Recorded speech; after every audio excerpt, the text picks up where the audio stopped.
শাবান মাস যখন আসতো তখন আল্লাহর নবী ইয়াতাহাফফাজু শাবান মা লা ইয়াতাগায়্যারু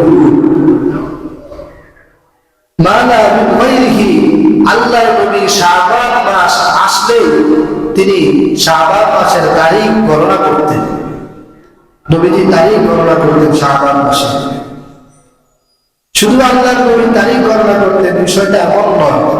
আম্মা জান আয়েশা হাদিস বর্ণনা করেন, আল্লাহর নবী বলেছেন আহসু হিলালা শাবান রমাদান।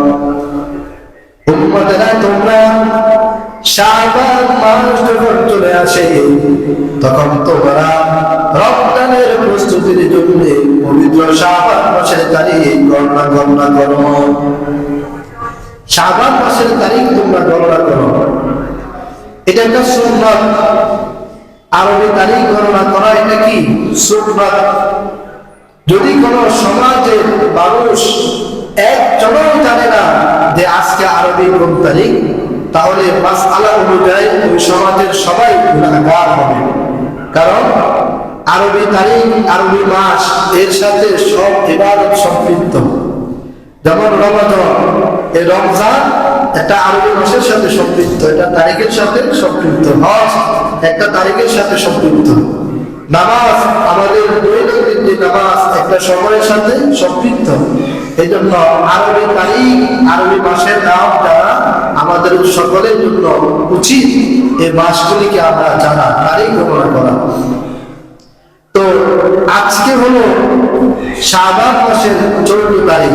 কত তারিখ? 14 তারিখ। আবার ফেব্রুয়ারি মাসেরও আজকে 14 তারিখ। তাহলে অন্তত কমপক্ষে আমরা এই মাসটা আরবি হিসাবে আমরা গণনা করব, আমাদের কষ্ট হবে না। কারণ ইংরেজি যেই তারিখ, আরবিও সেই একই তারিখ এই মাসে। এই জন্য আমরা এই মাসে আরবি তারিখটা গণনা করব ইংরেজি তারিখ অনুযায়ী, তাহলে সহজ হবে। আজকে ফেব্রুয়ারির 14 তারিখ, আবার আরবি মাস শাবানেরও 14 তারিখ, আমরা সবাই গণনা করব ইনশাআল্লাহ।